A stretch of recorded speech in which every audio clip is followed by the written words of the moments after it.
It's now time to get going with some more ABAP. And we're going to focus on working with other data types that we haven't yet come across. So far, we've looked at using numeric fields for performing calculations, and we have taken a look at character strings and the different type of character manipulation that we can do with the various inbuilt character string ABAP statements. But now let's move on and take a look at date and time fields. So before we start, let's go into the ABAP editor and get ourselves a brand new program to start with. So we will execute transaction SE38.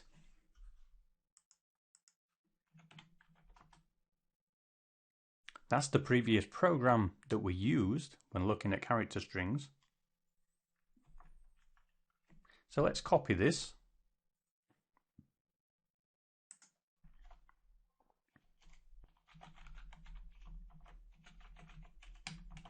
And we'll call this Z other data types.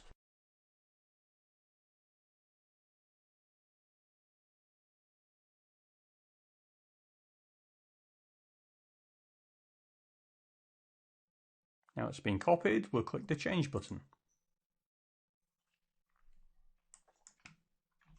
I'll just update the comments.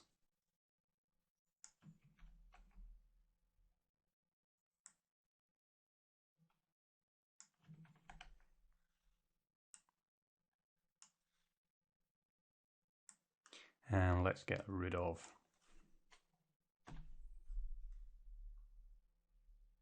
lots of this code.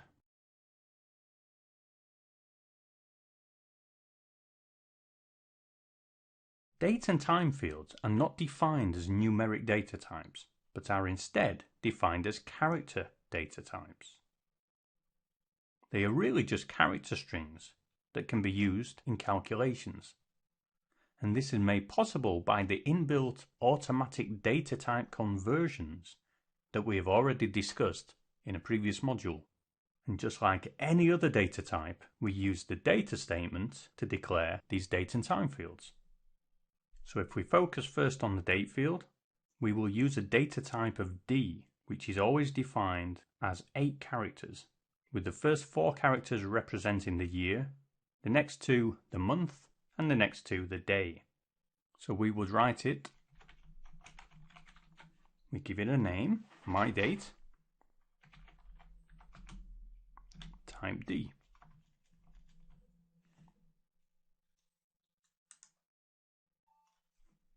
That's it, pretty simple. One thing to note, when we don't define an initial value, the system automatically assigns zeros to the field.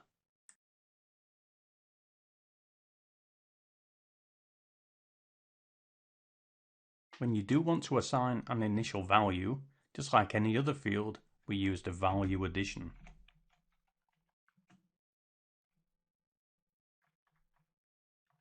So 2012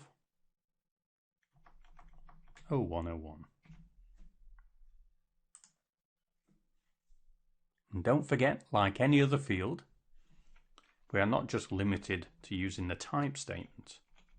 If we already know a field defined as a date type and we want to reference that field, we can use the like statement.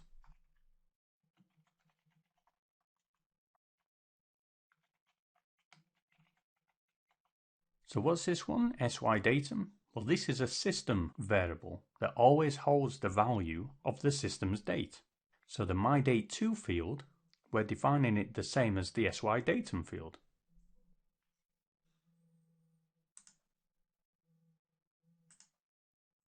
Now let's move on to time fields.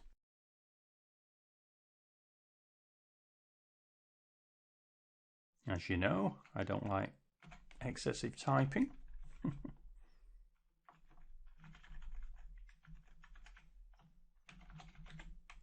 So time fields are very similar to date fields, but instead of being 8 characters long, they are 6 characters. And they have the format of hour, minute, second. And just as with the date field, the initial value is always zeros. To define the time type, instead of D, we use T. So we can say 11 hours, 10 minutes, 5 seconds as the value. And the same when we want to reference an existing field.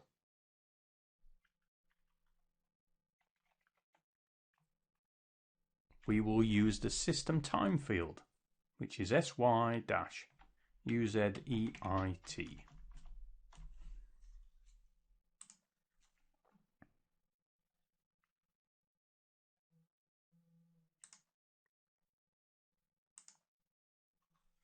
So let's now output some of these date and time type fields to the screen so we can see the output format. So we'll just make a comment.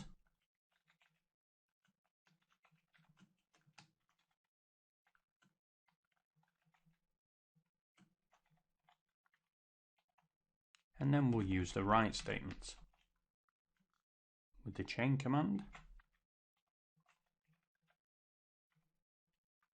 So we'll output the first date,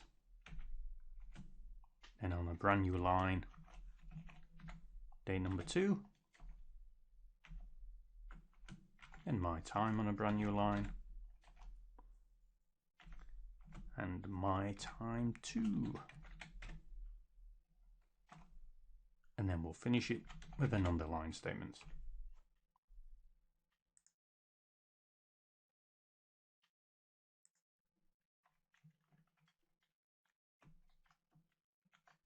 There we go.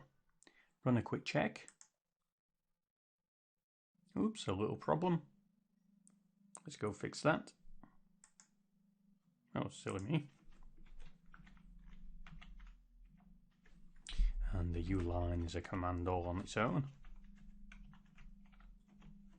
There we go. That's better. We'll activate and then test. So the output is showing us 4 fields. The first one contained the value of the date that we keyed in the data declaration part. And we can see it's the 1st of January 2012. But remember how we keyed it in a reverse order? We did 2012-0101. Well, the write statement applies its own formatting. And as we discussed in one of the previous modules, you can format the output as you like with the write statement. The second field is a date field as well, but we didn't define any value to that date field. So the system has output the initial value and it's used the automatic formatting by inserting periods between the day, month and year. And it's using the formatting that's associated with our user logon. The third and fourth, very similar again. We can see they are both time fields. The first one has a value and the second one doesn't. So now let's move on and see how we can use the date and time fields in calculations.